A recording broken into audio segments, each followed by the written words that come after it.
serious Viking in Norway, very straightforward about everything.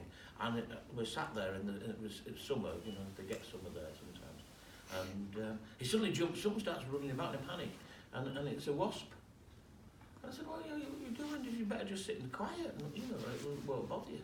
He said, oh no, you know about wasps, don't you? He said, the trouble with wasps is, they used to be fairies.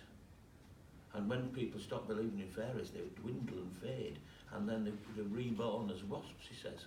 And then every morning, they wake up and think, oh, what shall I do today? I think I'll fly down to the meadows. I think I'll paint a few flowers. And then oh no, I'm a wasp! And that's why they're so angry, apparently. So he runs every time he sees one, because he knows they're really, fairies are really angry. And he did that in a really serious way. But I thought I would do Lord Lovell and the Siege of Mafeking, was my first two. And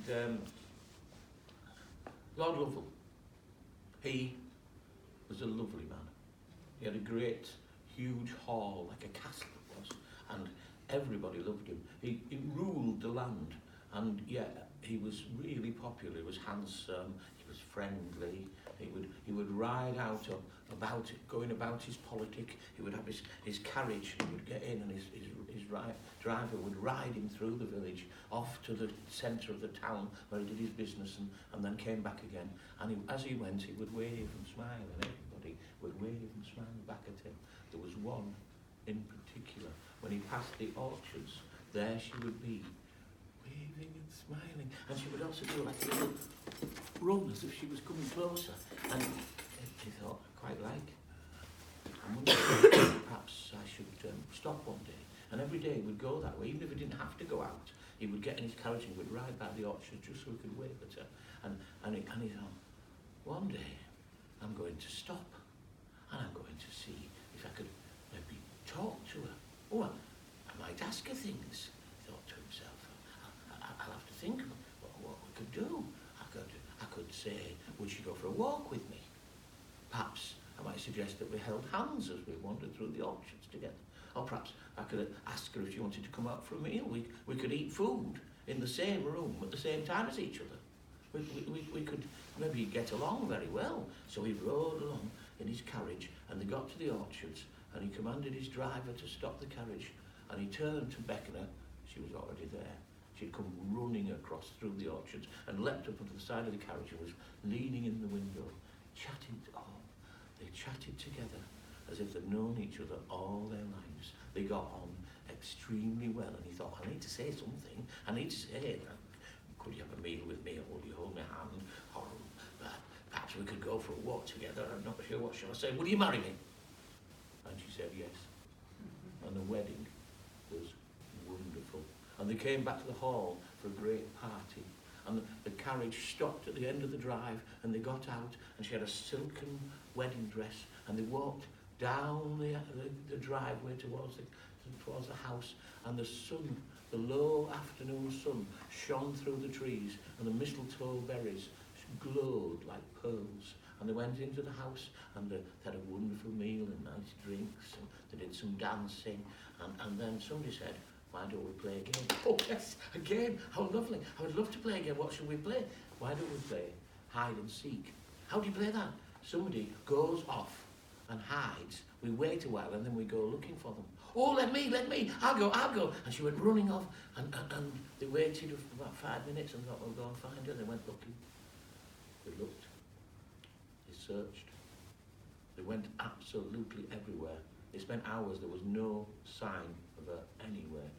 They got so worried they sent riders out to her home village in case she'd ran away home in a panic or upset or something. They searched all night. They searched all week. They sent riders out to other towns. They searched the valleys, the mountains. They searched everywhere. And many, many years later, Lord Lovell was in his garret at the top of the tower, and there was a knock upon the door. And it was his butler. I'm so sorry to disturb you, my lord. I know you like to be alone these days. Yes, I do prefer to peace and quiet, he said. But there's something I need to tell you, Lord. I've had my niece and nephew staying, and I knew you and I didn't want to disturb you, so they've been staying for a few days, and they've been playing down in the cellars, my lord. Yes. And you know that big pile of all tipped up and piled up boxes and carts and chests and all sorts of different bags and things all piled up in a heap? They've been climbing on that, my lord. And they think there's another room beyond. Lord Lovell got up off his seat, he ambled across the room, he struggled down the stairs, across the hall and down the stairs into the cellars, and he commanded them, move those boxes. And one by one they moved the boxes, and sure enough there was another room beyond. He stepped in, and there was a big empty room, and there was a grid up at the top that let in a little light, and the light shone onto the far end of the hall where there was one big chest.